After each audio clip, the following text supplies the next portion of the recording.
Welcome to the classes. So we had already discussed about the two types of chemical reactions, addition or combination reactions and decomposition reaction.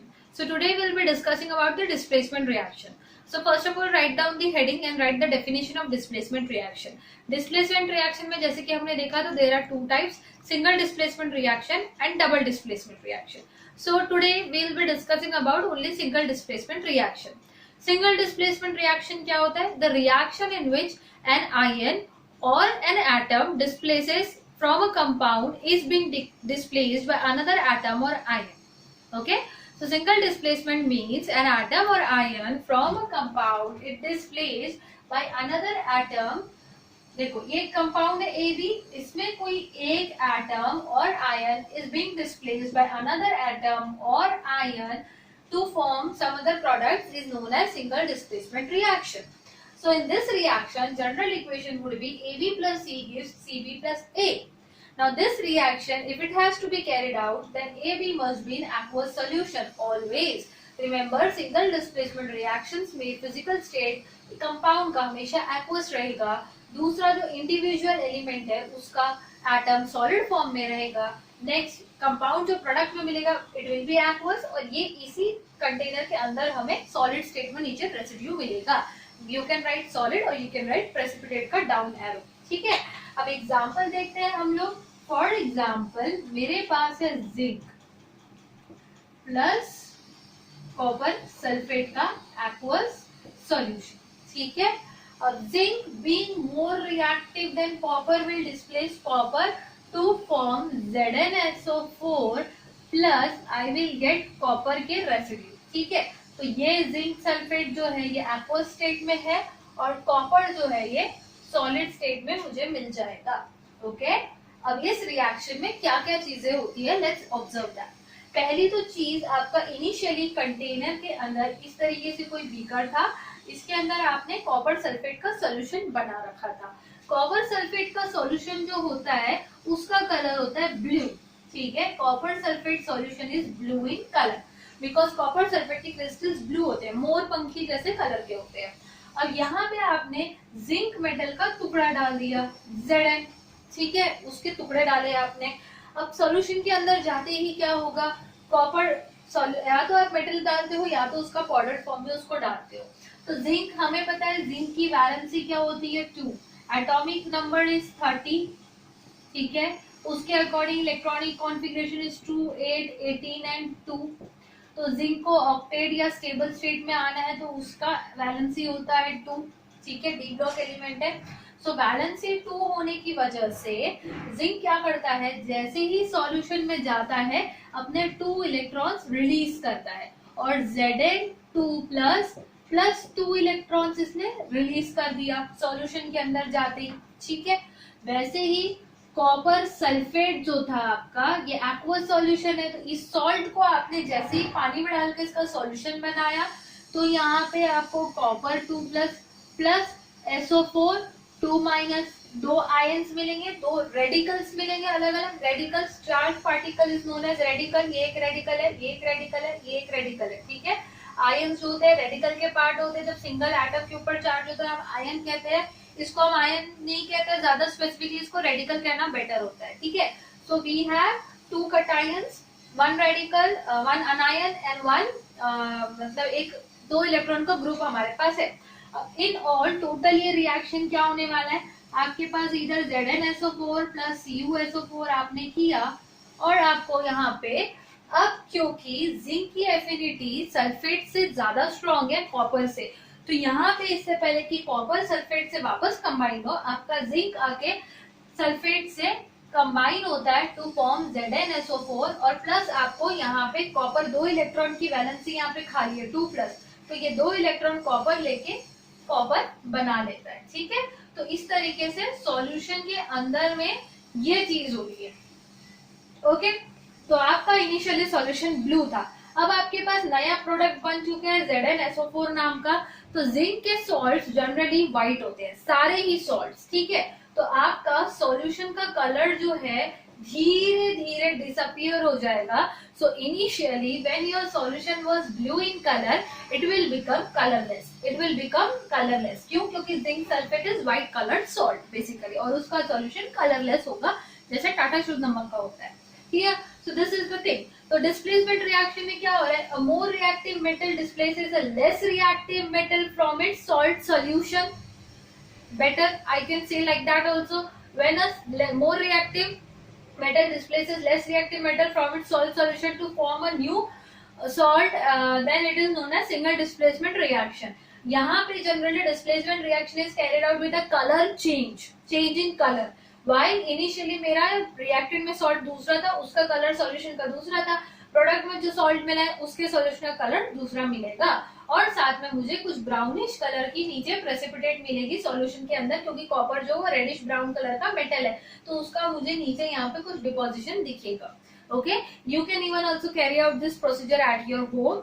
अगर आपके पास कैसे carry कर सकते हो, आपके पास कुछ सॉल्ट होना लेकिन जरूरी है. अगर कोई भी सॉल्ट है किसी के भी घर पे, कॉपर सल्फेट या जिंक सल्फेट, तो उसपे आप आयरन नेल डाल के देखो कॉपर सल्फेट के सॉल्यूशन में बेसिकली, तो आपको आयरन बीइंग मोर रिएक्टिव वहां पे डिस्प्लेसमेंट रिएक्शन जरूर देखने मिलेगा. ठीक है, अगली चीज, अब यहाँ पे ये जो रिएक्शंस हो रहे डिस्प्लेसमेंट रिएक्शन, अगर मैंने इसके जगह यहाँ पे इस तरीके से लिखा होता कॉपर प्लस जिंक सल्फेट. ठीक है, पहले हमने जिंक प्लस कॉपर सल्फेट लिया, अब हमने अगर उल्टा लिया होता कॉपर प्लस जिंक सल्फेट, तो क्या हुआ होता? तो क्या मुझे वापस से कॉपर सल्फेट प्लस जिंक मिलता? अगर ऐसा होता तो ये रिएक्शन तो रिवर्सिबल हो चुका होता, क्योंकि ये क्या है, ये रिएक्टेंट तो ये प्रोडक्ट में आए हुए हैं, है ना, पर ये रिवर्सिबल है क्या? यहाँ मैंने एरो दिया है क्या रिवर्सिबल का? नहीं. तो this is irreversible reaction. So this reaction can not be ever possible, right? So क्यों पॉसिबल नहीं है? Basically because copper is less reactive than zinc. मैंने आपको अभी बताया, the metal which is more reactive will only displace the metal which is less reactive from its salt solution. So this is not possible. So no reaction will take place in this case when a less reactive metal is dipped into the salt solution of more reactive metal. Clear? Okay. So अब मेरे पास यहाँ पे question क्या आ जाता है कि अब मुझे क्या पता, कैसे पता कि मोर रिएक्टिव कौन है, लेस रिएक्टिव कौन है, कौन किसको डिस्प्लेस करेगा, कौन किसको डिस्प्लेस नहीं करेगा. ठीक है, तो ये सब चेक करने के लिए हमारे पास मेटल्स की एक रिएक्टिविटी सीरीज दी हुई है. एक ऐसी सीरीज जिसमें मेटल उसके डिसेंडिंग ऑर्डर ऑफ रिएक्टिविटी में अरेंज्ड है. मतलब कि डिसेंडिंग ऑर्डर मतलब सबसे ज्यादा रिएक्टिव जो है वो मेटल सबसे ऊपर है, सबसे कम रिएक्टिव जो है वो मेटल सबसे नीचे है. ठीक है, तो a series in which metals are arranged in descending order of their activity or their reactivity is known as reactivity series of metal or else activity series of metal. तो activity series या reactivity series one and the same thing है. तो अब हम अगला topic अब heading दे दो reactivity series of metal, which is very important for this chapter as well as for metals and non-metals chapter. So this is a reactivity series of metal. I hope आप लोगों ने definitions लिख ली and you are ready to learn the reactivity series. So I have already told you that the metals are arranged in descending order in a series. तो सबसे ज्यादा reactive metal जो है वो सबसे टॉप पे रहेगा, सबसे कम reactive जो है सबसे नीचे रहेगा. अब ये सीरीज जो है ये है lithium, potassium, barium, sodium, calcium, magnesium, aluminium, zinc, iron, nickel, tin, lead, hydrogen, copper, mercury, silver, gold, platinum. अब ये सीरीज को इन सीक्वेंस याद करना बहुत जरूरी है.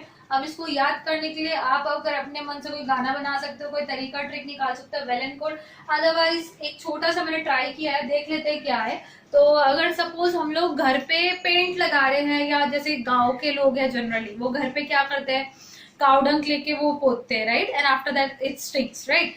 तो कोई बच्चा है वो अपनी मम्मी को पूछ रहा है लीपो, ठीक है, लीप रहे हैं, लीपो बासो स्मेल क्यों आती है, कामा. सो लीपो बासो कामा. ठीक है, फिर इसके बाद तो aluminium, zinc, iron, nickel, tin, lead. ये तो एकदम रिदम है, aluminium, zinc, iron, nickel, tin, lead, then hydrogen. फिर हमारे पास 25th बर्थडे आता है, फिर 50th आता है, फिर 75th एंड फिर 100, right. So come, silver, gold, platinum and then century आती है. सेंचुरी नाम का कोई एलिमेंट नहीं है तो हम उसको नहीं लिखेंगे. सो कम, सिल्वर, गोल्ड, प्लैटिनम. सो कम क्या हो गया आपका, कम मीन्स ये हो गया कॉपर, राइट, ये हो गया मर्क्यूरी, ठीक है। फिर सिल्वर, गोल्ड, प्लैटिनम, ये तो मेटल्स के नाम आपको पता ही है। सो लिपो, बासो, कामा, aluminium, zinc, iron, nickel, tin, lead. So लिपो इज लिथियम, ये है पोटेशियम, प्लीज इसको फॉस्फोरस मत कर देना, पी फॉर, ठीक है। ये है barium, this is sodium, okay, this is calcium, this is magnesium, फिर एल्यूमिनियम है, जिंक है, आयरन, निकल, टिन, लेड। तो ये यहाँ पे हमारे पास सीरीज में the most reactive metal present is lithium and the least reactive metal which is present here is platinum, ठीक है। तो आपके जितने भी पीरियोडिक टेबल में एलिमेंट्स है उनमें से ऐसा माना जाता है जब हम रिएक्टिविटी कराते हैं मेटल्स की, स्पेशली उनके सॉल्ट सॉल्यूशंस के, किसी और मेटल के सॉल्ट सॉल्यूशंस के साथ, या फिर खुद के मतलब सॉल्ट्स बनाते वक्त ये लोग, तो lithium is the most reactive and platinum is the least reactive metal.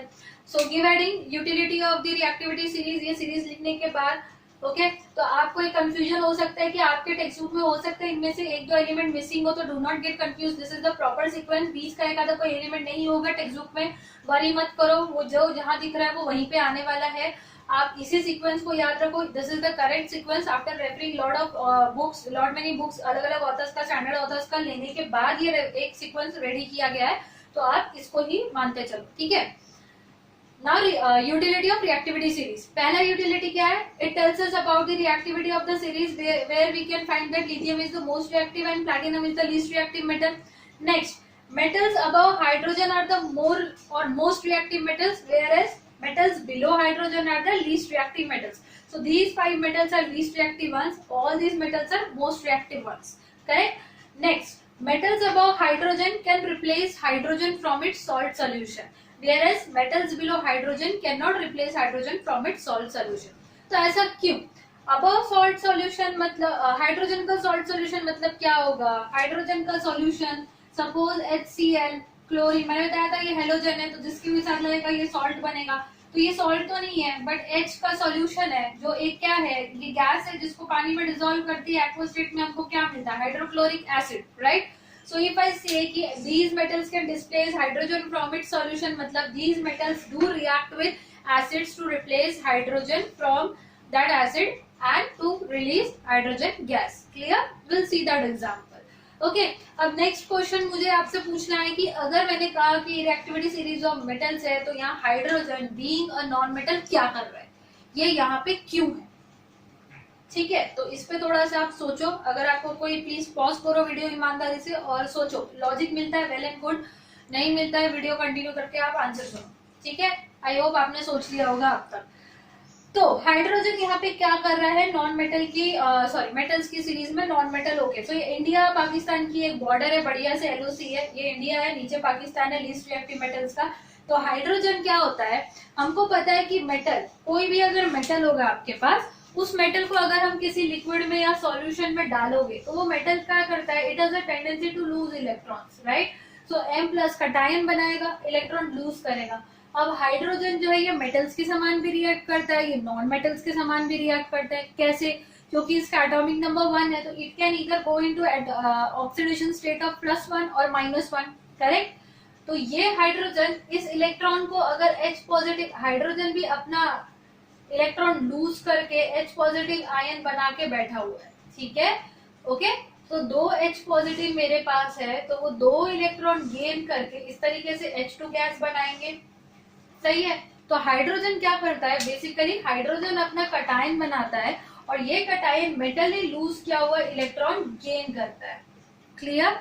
तो ये कटायन आता कहां से है? अगर आपके पास HCl है, ठीक है, तो ये H से तो नहीं आएगा, बट HCl ब्रेक होगा, डिसोसिएट होगा to give you H positive and Cl negative. अब इस एसिड के अंदर सपोज मैंने डाल दिया sodium metal Na positive, +1 electron होगा, है ना। सोडियम मेटल क्या करेगा? 1 इलेक्ट्रॉन रिलीज करेगा, तो ये Na पॉजिटिव Cl के पास जाएगा, ये 1 इलेक्ट्रॉन H के पास जाएगा और H2 गैस बना जाएगी, 2 H पॉजिटिव, ठीक है। तो ये रिएक्शन कब पॉसिबल है? H2 गैस कब रिलीज होगा? जब प्रोटियम को, H पॉजिटिव आयन को 1 इलेक्ट्रॉन मिल पाएगा तभी। तो ये 1 इलेक्ट्रॉन, ये जो हाइड्रोजन के ऊपर के मेटल है, ये क्विकली रिलीज करते हैं, they are highly reactive, which means they quickly donate their electron, they quickly donate their electron to get stable, to complete their octet or duplet state. तो ये डोनेटेड इलेक्ट्रॉन फट से hydrogen accept करके H2 बना लेता है. Whereas the metals which are below hydrogen do not show such kind of tendency of donating electrons quickly. तो ये हाइड्रोजन से फास्ट इलेक्ट्रॉन अपना डोनेट नहीं कर पाते, उस वजह से हाइड्रोजन को इलेक्ट्रॉन नहीं मिलता और H2 गैस नहीं बन पाता है. ठीक है, अब हम एक अच्छे से एग्जांपल देखते हैं, एक स्टैंडर्ड एग्जांपल जिसमें मैं इस चीज को आपको और गहराई से समझाने की कोशिश करती हूँ. अब देखो एक रिएक्शन देखो, सपोज NaCl के अंदर आपने सोडियम मेटल डाला. अब मेरे पास HCl है, मेरे पास क्या है HCl है और मैंने इसमें डाला Na. सही है. सो this is a kind of displacement reaction. आपको दिख रहा नहीं है ऐसा मुझे कैमरामैन बता रहा है, तो इसको इरेज करके सेंटर पे अच्छी से लिखते हैं हम लोग, देखते हैं फिर. आई होप क्लियरली विजिबल रहे. Okay, so ready with the pen and paper for learning the example. Sodium metal correct, अब दिख रहा है, गुड. प्लस HCl, तो ये हाइड्रोजन का सॉल्यूशन है, एक्वस में रहेगा, मतलब कि डाइल्यूट हाइड्रोक्लोरिक एसिड है ये. ठीक है, आई होप हमारे जूम सेशंस के बाद और होमवर्क डिस्कशंस के बाद आप लोग रिएक्शंस के साथ बहुत अच्छे से कंफर्टेबल हो चुके हो. आप लोगों को फॉर्मूले लिखने आ रहे हैं, आपको रिएक्शंस बैलेंस करने आ रहे हैं. अभी भी किसी को डाउट है तो प्लीज पर्सनली टेक्स्ट कर दे मुझे. So sodium plus HCl what it will give, हमको पता है डिस्प्लेसमेंट रिएक्शन होगा, NaCl मिलेगा प्लस H2 गैस बनेगी. सॉरी, H तो अकेला बनेगा नहीं, अब H2 गैस ही बनेगी. ठीक है, तो H2 गैस कहाँ से आएगी, बैलेंस करना पड़ेगा. यहाँ पे 2 लिखोगे तो क्लोरीन बैलेंस करना पड़ेगा, यहाँ पे 2 लिखोगे. अब सोडियम को बैलेंस करना पड़ेगा, यहाँ पे 2 लिखोगे. Physical state sodium metal solid है, NaCl एक्वस है और ये गैसियस स्टेट में है. ठीक है, आई होप ये रिएक्शन आपको क्लियर है. अब ये रिएक्शन होगा कैसे एक्चुअली, अगर हम हाफ रिएक्शंस करके देखेंगे या फिर हम सॉल्यूशन के अंदर जाके माइक्रोस्कोप से चेक करने वाले हैं कि हो क्या रहा है. ठीक है, तो सॉल्यूशन में जैसे ही आपने 2 सोडियम मेटल के टुकड़े डाले तो आपको क्या मिलेगा, twice Na positive plus 2 electron, 1 electron from each sodium metal, atom of each sodium, correct. Next HCl, twice HCl है, वाटर में जाते ही 2H positive plus 2Cl negative बनेगा. करेक्ट. अब ये 2H पॉजिटिव ये 2 इलेक्ट्रॉन को गेन कर देंगे, तो आपका टोटल ओवरऑल रिएक्शन क्या बन गया, 2Na plus 2HCl gives us, ये दोनों ऐड हो जाएगा 2NaCl कटायन और anion plus H2 gas. Correct, this will be the overall reaction. So यहाँ पे क्या हुआ है आपका, हाइड्रोजन ने जब H पॉजिटिव आयन रिलीज किया एसिड में से तो उसको 2 इलेक्ट्रॉन सोडियम ने डोनेट किए. क्यों डोनेट कर पाया, क्योंकि सोडियम मोर रिएक्टिव मेटल था जिसके वजह से वो इजीली अपने इलेक्ट्रॉन को डोनेट कर पाया. इसके जगह अगर हमारे पास कॉपर होता तो कॉपर शायद इतना क्विकली अपने इलेक्ट्रॉन डोनेट नहीं कर पाता, जिसकी वजह से हाइड्रोजन उस इलेक्ट्रॉन्स को लेके H2 गैस बनाता. तो सॉल्यूशन के अंदर हमारा अगर यहाँ पे कॉपर होता तो ये HCl plus copper as it is रह जाता. तो रिएक्शन कैसी होती, कॉपर फॉर्म में ही होता, HCl H positive plus Cl negative बनाता जुड़ता कंटिन्यू यही चलते रहता. तो मेरे पास overall copper plus HCl as it is copper plus HCl के फॉर्म में ही रहता, तो नो रिएक्शन होता in short. Clear. So this is the difference between the metals above hydrogen and metals below hydrogen. So ऊपर वाले ज्यादा reactive, नीचे वाले लेस रिएक्टिव. अब एक इम्पोर्टेंट एग्जांपल देख लेते हैं हम लोग डिस्प्लेसमेंट रिएक्शन का, और आज के लिए हम यही रुकते हैं. आपको कुछ होमवर्क नीचे डिस्क्रिप्शन लिंक में मिल जाएगा, आप उसको सॉल्व जरूर करके देखें. ठीक है, ओके. सो नेक्स्ट मेरे पास क्या है यहाँ पे, अभी एक ट्राई करो आप लोग, आपके पास रिएक्टिविटी सीरीज है, मैं 2 क्वेश्चन लिख रही हूँ बोर्ड पे, आप ट्राई करो. सपोज FeSO4 प्लस कॉपर क्या देगा, कॉपर प्लस कहाँ से फिर से, ओके. सो CuSO4 प्लस Fe क्या मिलेगा? Okay, then we have Na plus FeSO4। चलो, 3 रिएक्शन मैंने बोर्ड पे लिखे हैं, आप लोग अपने नोटबुक में ट्राई करो। तब तक मैं यहाँ पे बोर्ड इरेज कर रही हूँ। जल्दी से answer, I guess you are ready with the first answer, second and third one as well, correct? Okay, so let's discuss the answers now. So first वाले में क्या होगा? कॉपर आयरन से मोर रिएक्टिव है या लेस रिएक्टिव है? Reactivity series में it is less reactive, so it will be giving us know reaction. First reaction में कोई रिएक्शन नहीं होगा। Iron being more reactive than copper, it will give us a reaction as FeSO4 plus copper आपको solid state में मिलेगा। So solid, aqueous and solid, correct?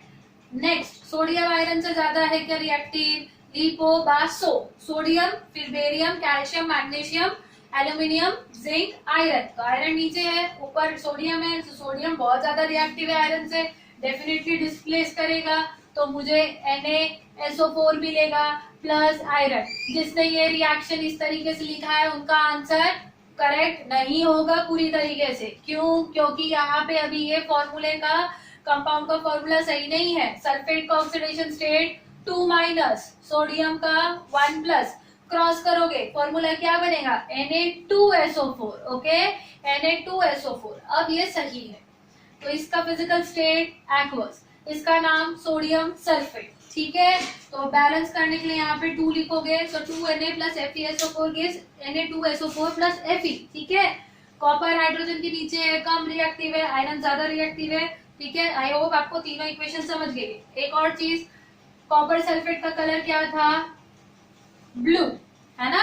आपको product में क्या मिला है? Ferrous sulphate. फेरस सल्फेट के क्रिस्टल्स ग्रीन होते हैं, इसका सॉल्यूशन भी ग्रीन रहता है, ठीक है? तो ये एक एक्सपेरिमेंट है। कॉपर सल्फेट के सॉल्यूशन में आयरन नेल को डिप करोगे तो slowly you will observe colour changing from blue to pale green, एकदम लाइट ग्रीन कलर हो जाता है with the reddish brown deposition on the iron nail और at the bottom of the test tube, जिसमें भी वो सॉल्यूशन है।